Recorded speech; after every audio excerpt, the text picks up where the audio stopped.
school to learn my alphabet, and were worried that that would kind of stifle my curiosity around learning and reading. So instead I started learning at home with private tutors, my sister, and other neighborhood kids to provide that social aspect, and taking classes at my school district's homeschooling resource center. So this is a picture of kind of what our little group looked like. We were very happy. We wrote all the time, and we had the chance to do a lot of creative writing. And I was able to sit next to all these students who were sometimes years older than me and learn a lot from them. And I'm really glad that I had this freedom at an early age, because I was able to learn so much and really advance in my writing, in my reading, in math and science, in ways that I felt many of my peers who had a lot of worksheets and stuff to bubble in maybe did not get to do so much. Another great thing was that our teachers were extremely passionate about the subjects that they taught. Some of them were just right out of college, and a few of our tutors were actually still in college. But the great thing was that this gave us the opportunity to learn from people who still knew what it was like to be students and were very empathetic to us as learners. And we got to learn very interesting things about subjects that I still remember, everything from Mexican history, Revolutionary history, to anatomy and art history, which is why I know quite a bit about Emiliano Zapata as much as I do about George Washington, although of course we learned about good old American Revolution as well. So that was a really awesome time for me to just be able to take in all this information about the world, writing a lot. Most kids probably learn SAT vocabulary with flashcards, but we would write poems and share them and try to guess the word involved. So fast forward a few years, and this seemingly perfect little school of ours kind of starts to dissolve when we move cities, and my sister Adriana decided that she wanted to try out public school in 7th grade, so she goes off to school.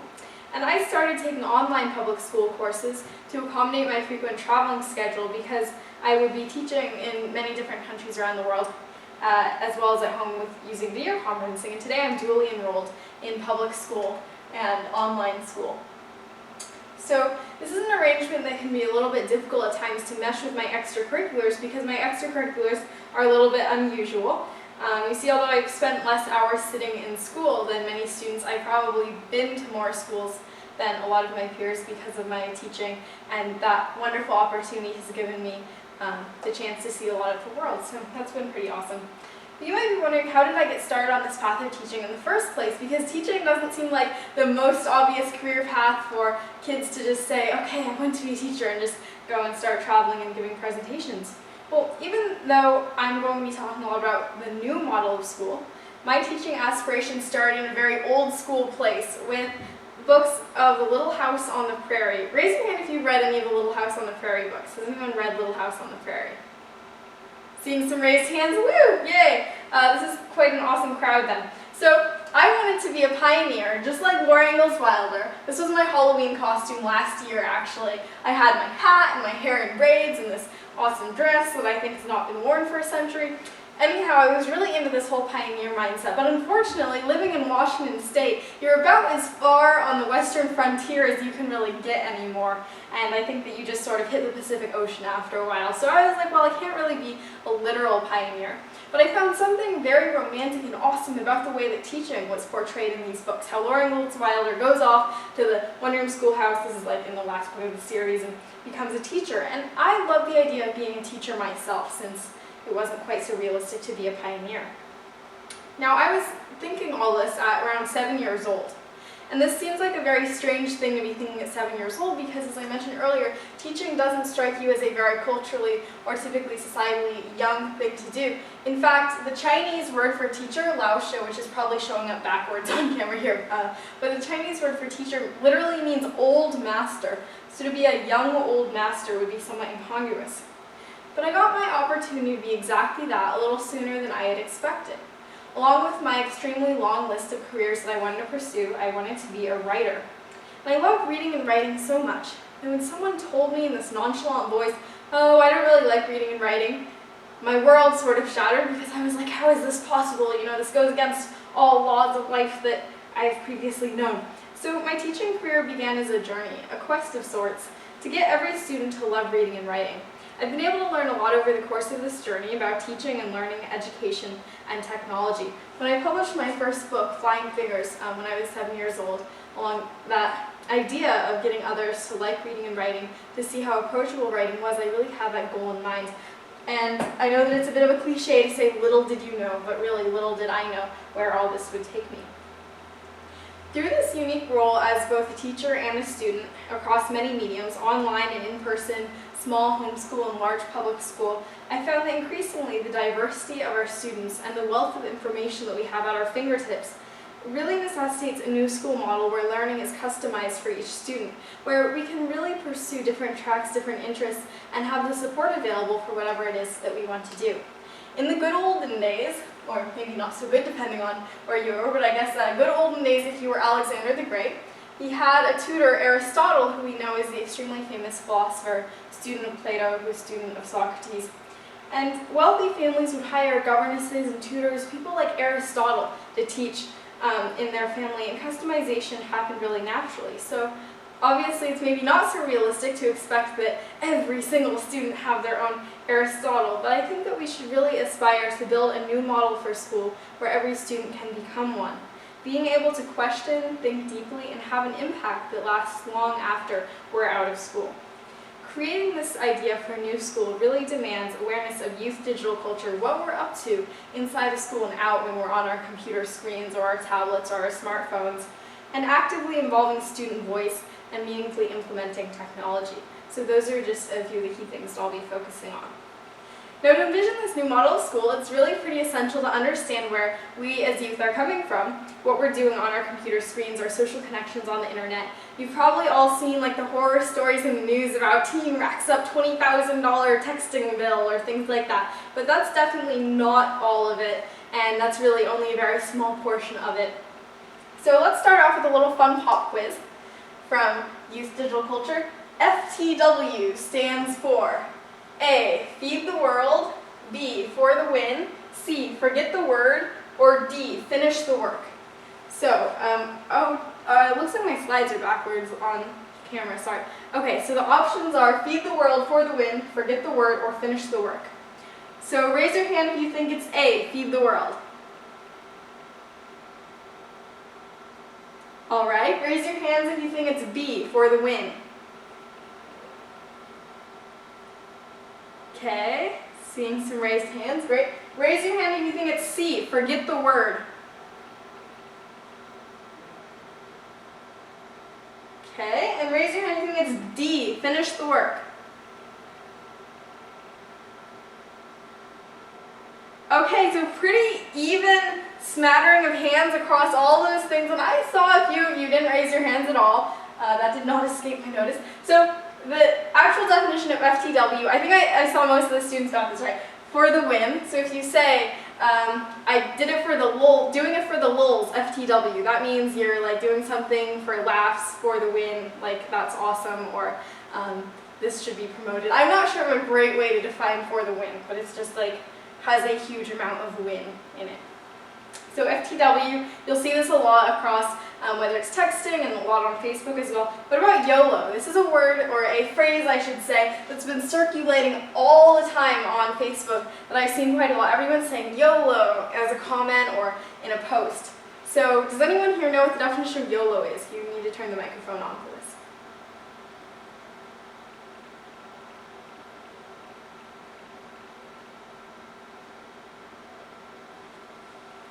So let me just turn the volume up.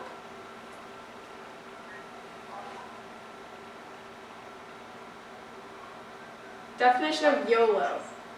One person said you only live once. Yay! You only live once. That's right. YOLO. Or if you're a cat, YOLO 9 times. That's another quick stuff. Woo! Yay! Okay, so FTW, YOLO. These are some of the terms that you'll be hearing really commonly if you're friends with a lot of teenagers, or if you just really like to be cool and into what's going on.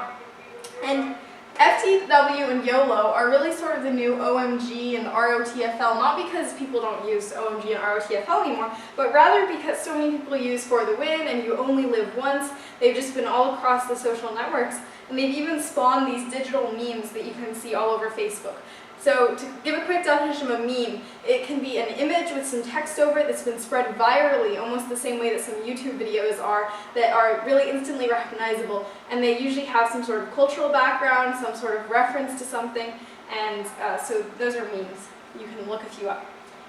And I think that really evidenced by the spread of phrases like FTW, YOLO, viral images for memes and videos, that we know that young people, like my older sister Adrian and I, can have a tremendous influence on the cultural landscape, on what even our elders are watching and seeing online. So you might already know about Rebecca Black's Friday, which I will not play, don't worry, was the video that got hundreds of millions of views, even more than the Super Bowl got actually this year on television, because it's one girl singing basically a really bad auto-tuned song, and people forwarded on and said, haha, this is so funny and stuff much worse. And what I think we really saw from things like Friday was that young people are being really influential, not just in our age group, but really across age groups. So what is the influence of this in education? Well, I think the one thing to think about is that whether we're looking at, creating and sharing memes, or making YouTube videos, or watching them, or becoming YouTube stars ourselves, we aren't waiting, sitting back and watching for what adults are telling us to make, read, or watch anymore, although you could say that we really never have. So as we strive to build this new school for our generation and the ones to come, I would like to think about this. How could we make learning as viral and as interesting to students, something that you'd want to forward on to your friends, as much as we think of YouTube videos or memes on Facebook? What if we could use the connections of the online world to bring young people and their schools closer? One thing to realize is that while social networking, sure, is primarily about socialization and seeing what your friends are up to and connecting with them, that it's not necessarily just all about socialization. For instance, Facebook is often used as a sort of online study hall. My classes and many other classes around the world have their own groups on Facebook. So these are very informal, not very like school setup or school sanctioned groups where you can just write about what the homework was and how to do it, post resources and discussions, occasionally complain about assignments. And these are really great groups for students because suddenly we're able to take something that happened only offline, people getting together, calling each other up, and we're able to take it online. So we're on Facebook anyway, and suddenly people had the idea, okay, maybe we can bring something that we're doing our homework at night and combine it with something that we're on as well. And really this is a great thing, I think, because it's making learning more social. And it's expanding education's reach beyond just the 6 hours that we spend in school to really our afternoons and evenings as well. But much as I love these groups, it's still a relatively shallow use of technology compared to the huge potential that there is for online projects to give students more purpose in learning. And this to me is probably one of the most pressing and important foundations of the new school that we can create with technology. That is, a school where every student feels purpose in their learning.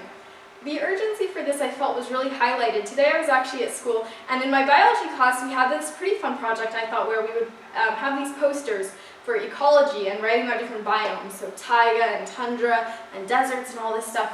And our assignment was to go around, walk and look at the posters and take notes. But the thing was that as we were doing this, I heard a lot of kids saying, oh, when am I ever going to need to know who the producers are in the taiga in my career? Or, I want to be an engineer, I'll never need to know this. Or, I'm just writing stuff down, this is such busy work. And what I thought was, this is a clear example of where when the motivation is going because the purpose isn't clear to the students. And sometimes it's important for us to be able to create our own purpose, but a lot of times the purpose can be because it'll be on a test, because you'll need it in the future, and it's not very clearly defined for students to understand. So this is where I feel that technology can really come in to give us a lot of real-world examples.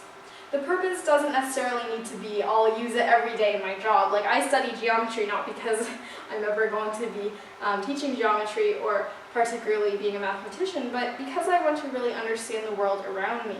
And when I look at bridges, and when I look at houses and cathedrals and all these different buildings, I see the tenets of geometry, come through in those, but most students don't have the opportunity to really see these real-world connections and to use technology in a meaningful way in order to do that.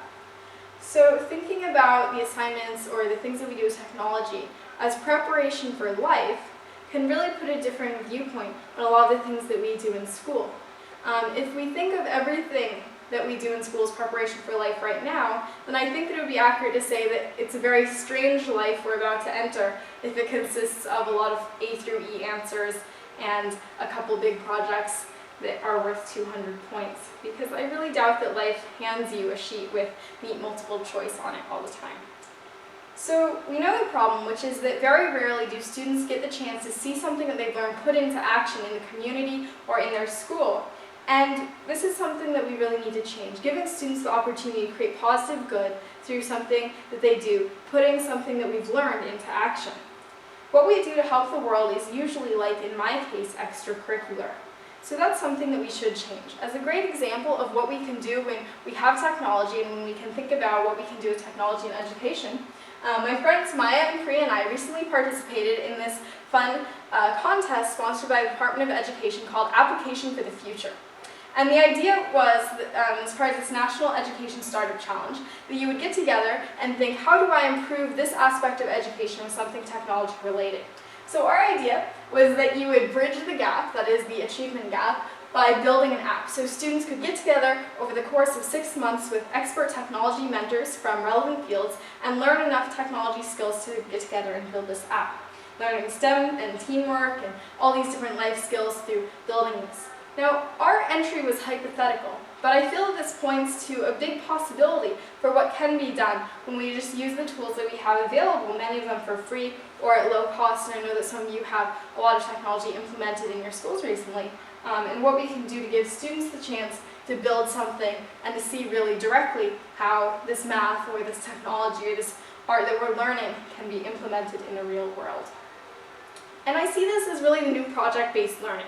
Because we've heard a lot about the awesomeness of project-based learning, which I totally agree with, but the problem with project-based learning oftentimes is that it's still one person who sees the project, and it still might end up in the trash can when the project goes home with the student.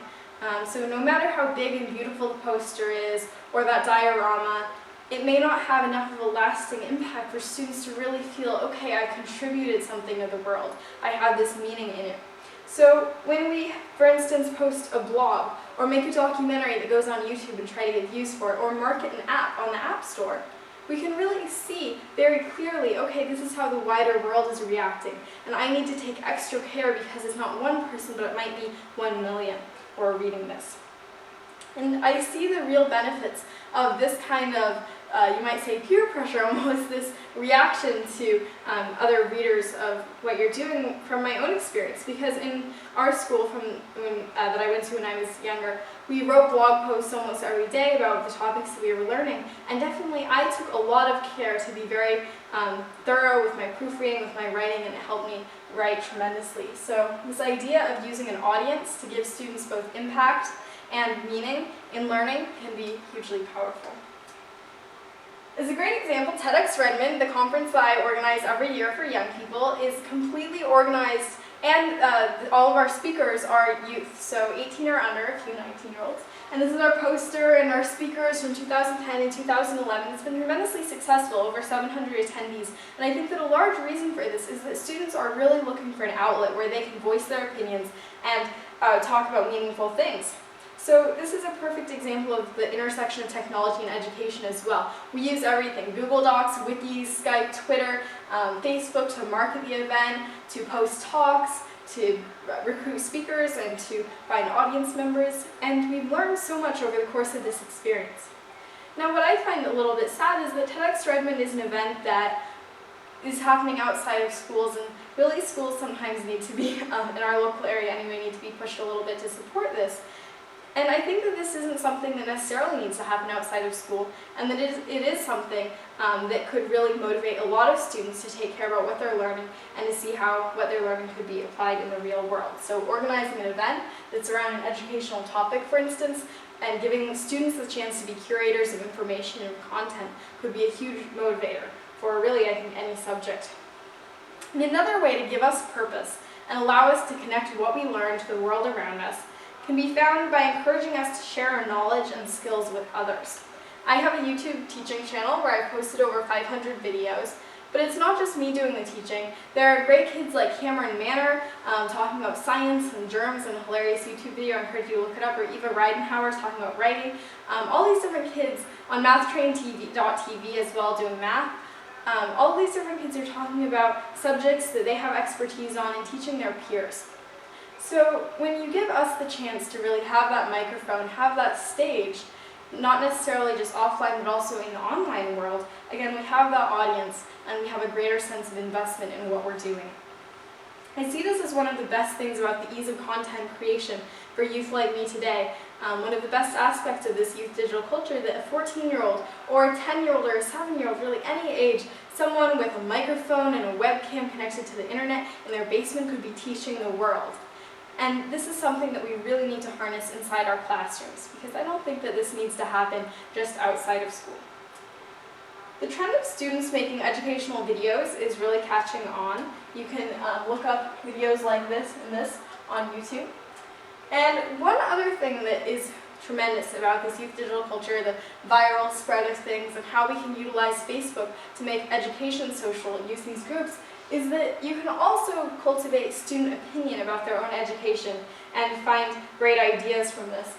So for instance, on facebook.com/groups/the Student Union, this group that I started, the Student Union, really collects all these different student opinions, very diverse. We have students who are really top performing in top performing schools, and we have students who are in special education programs in schools that need additional resources. So we really have students who run the gamut of different needs and different experiences, and we're able to get all these opinions shared because it's a very warm environment, very cooperative environment, and no one's scared to agree or disagree.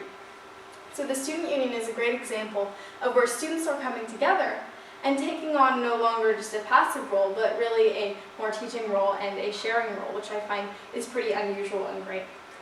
So students can do more than teach our fellow students. We can really take on a teaching role with our elders as well, our teachers, our parents, administrators. Technology provides a wonderful example of this. I've talked to a lot of teachers and administrators who say, well, I'm not sure about introducing these new technologies because I'm really not that great at using it. But this provides a perfect opportunity for students to jump in and help.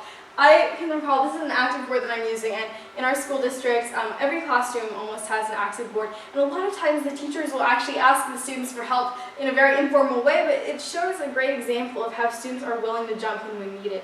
Now imagine if you could really utilize the power of students in looking at technology, solving these problems, and give us the chance to be invested in our learning and have a sense of responsibility within our classroom. This could be a very perfect equation. And there are a lot of organizations like Generation Yes and Mouse Squad that are trying to make this happen, connecting students as almost the IT providers to teachers who need help with that. So we can put our expertise to really educational use. So I just wanted to show quickly a few of the really cool threads from the Student Union. And this is a discussion about what is a teacher. So I really like my friend Hannah's answer. She said, this is how I like to think of it. A teacher is somebody who is walking on a path, seeking understanding. A student comes along and asks which way to go.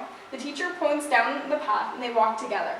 A lot of people assume the teacher is already at the end of the road, but I like to think that the road doesn't end. Now I would love to hear your opinions. What do you think a teacher is? Can you provide a definition of a teacher?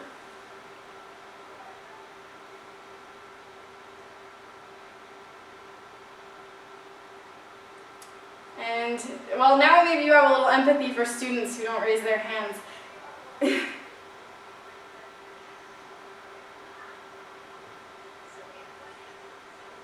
Oh, one answer, perfect. Let me turn up the volume. Sorry. Okay. Facilitator. A teacher is a facilitator. Wonderful definition. Great. So we have teacher as facilitator. What are some other definitions of teachers?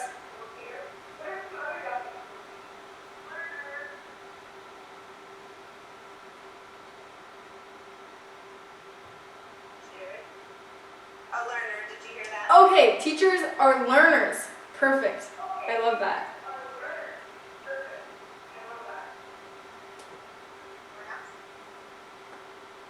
Let me get one more. Yeah.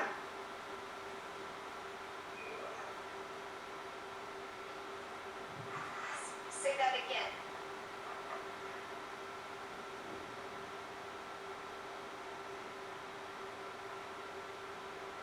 So a teacher is someone who learns just as much from their students as they learn from them. What a beautiful definition. A teacher is someone who learns as much from their student as the students learn from them. What an open-minded group this is. I'm so glad to hear your definitions of teachers. I think that it works really nicely along the line. So Hannah's a student, that was her definition. Nikhil also had a definition of a teacher, which was a little more about the teacher's role. I guess they doubted, you believed, I succeeded, which I thought was pretty cool as well. So we're really seeing these different ideas for the role of a teacher. Now imagine this discussion like in the 1800s or in the 1500s. I don't think the answers might have been quite the same.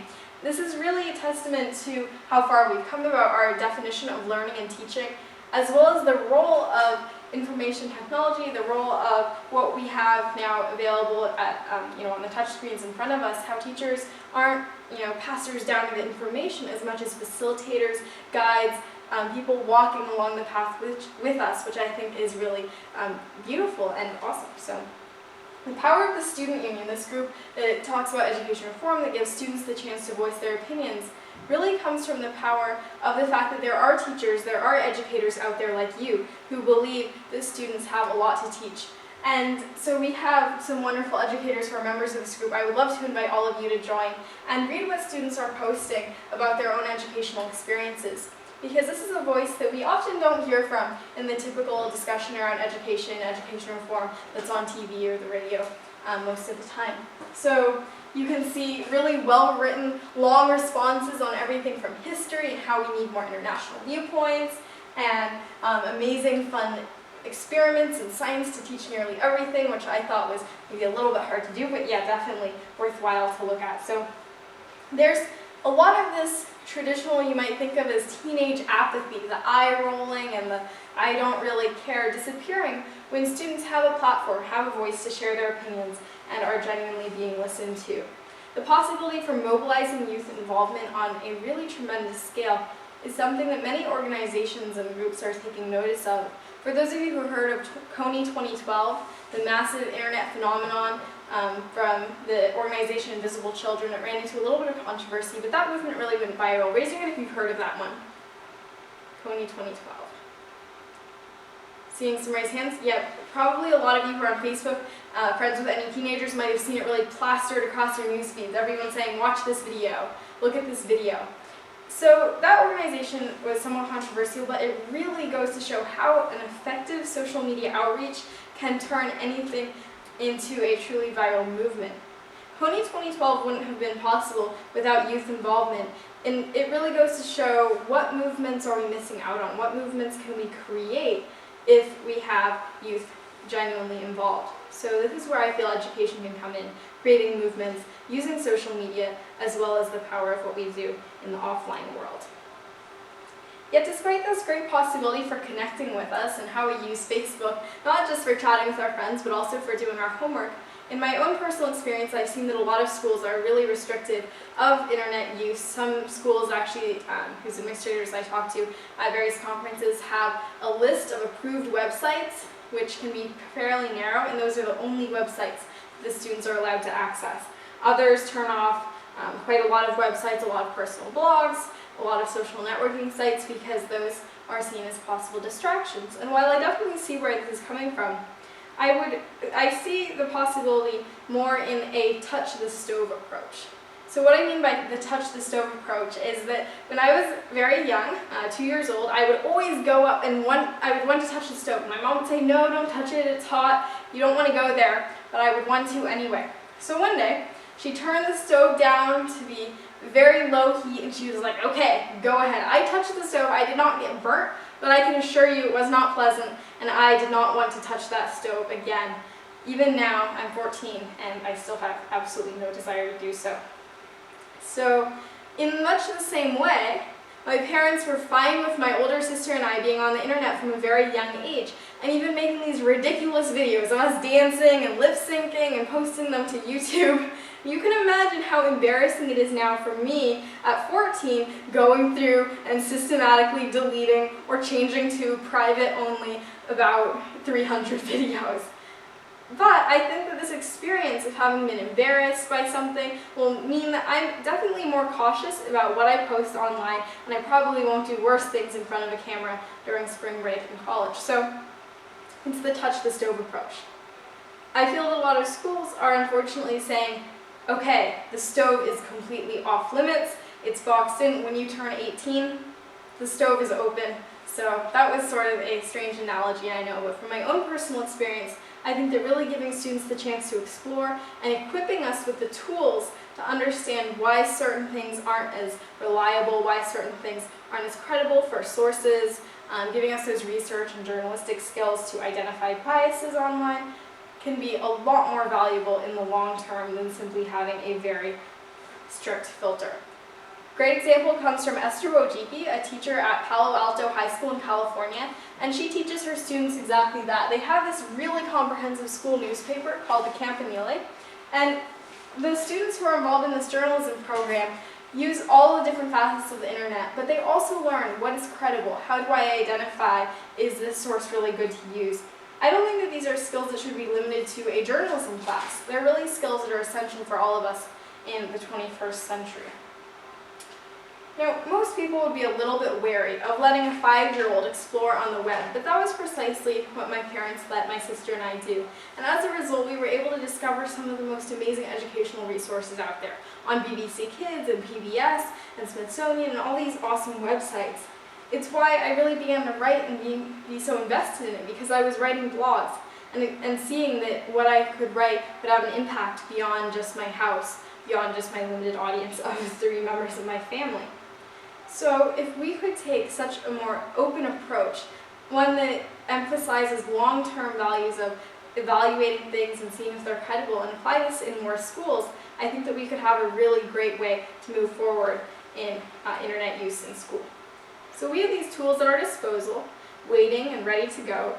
The ideal new school really isn't going to be just the monolithic experience of going to a building, staying there for 7 hours, 6 hours, taking all this information, doing homework, going back. I think that it's going to be a patchwork of many different opportunities, formats, people, relationships, online and off. So as we think about the new school, there's also really a philosophical undertone to my thinking about this topic around student voice as well. So take a look at these 3 images, and I want to ask, which of these looks most like your average typical school? So we have A over here, and B over here, and C over here. So which of these looks most like the average typical school? Raise your hand if you think A. Okay. Raise your hand if you think B. Alright, raise your hand if you think C. Okay, most everyone's raising their hands, great. So the problem is that C isn't a school. It's actually an image of a hallway in the Robben Island prison in South Africa, the same one where Nelson Mandela was held captive for 20 years. And I feel that when the schools that we go to every day look more like hallways in prisons than libraries or cathedrals, we have a bit of a problem, and it's about more than just looks. You see, a prison imprisons people, and the old school that many students, many of my peers go to every day, imprisons learning.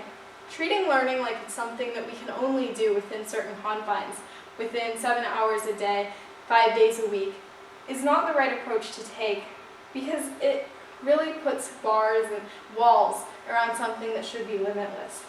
Now we have so many different sources of learning and are in the ability to liberate learning from being confined to 4 walls and a whiteboard.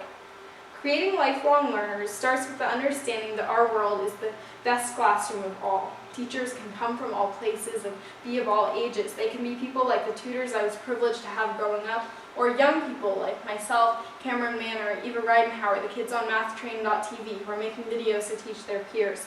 They can be people like Sal Khan, whose KhanAcademy.org has over 3,100 teaching videos. They can be people like the students in your classrooms, who could maybe share bits about technology expertise or what they see happening in youth digital culture and its ramifications for how they learn. So when I think of the ideal new school, I ask questions. What if the schools that we see, the school I go to, what if it looked more like a library, an open space, acting as a portal to knowledge and discovery, or more like a cathedral, not in the religious sense, but rather in inspiring students to look further and learn with purpose? Realizing the power and potential of harnessing youth digital culture, the way that we're making education social, on groups on Facebook, seeking perspectives on education issues from students, and ensuring that everything we learn has authentic purpose. These are the actions that we need to take in order to ensure that we're able to really journey ahead in technology and education. I heard some amazing definitions of what a teacher is from this audience. The teachers are those who are willing to learn from students and who do learn more from their students, which I think is awesome. I truly believe that teaching and learning is a two-way street. But unlike on the real street, there's no driver's age requirement. I've been able to learn this from my teaching and learning from others who are both older and younger than I am. But I know that many students will never have this opportunity when they go to school, so this is where your chance comes in. You all have done so much to teach my generation, and now I highly encourage each of you to think about where someone like us, someone like me, someone like the students who go into your classrooms would be able to teach. After all, it is only when we know how to learn that we really know how to teach. So those are my ideas for what the new school can look like, how students can play a role, and hopefully how technology implementation can go a little smoother with the help of students. And I would love to take any questions if there's some time.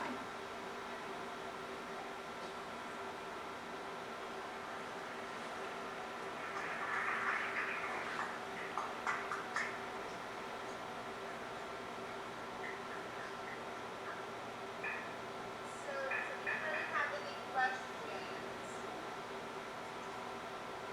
Okay, just a second here. Dora, I lost my Skype. Are you there? Oh yes, I'm here. Yep. Okay. What device are you using for your presentation? So this is an active board. I'm using a Prezi. So a Prezi is kind of like a more visual, zooming, moving PowerPoint in some ways. It's online, Prezi.com.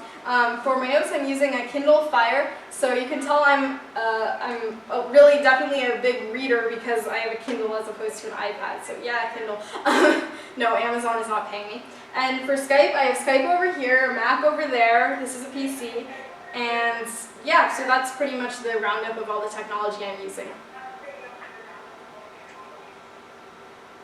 Oh, and I'm also using, sorry, a NewTek TriCaster hooked up to a HD camera for the live stream feed. So yes, quite a bit of technology.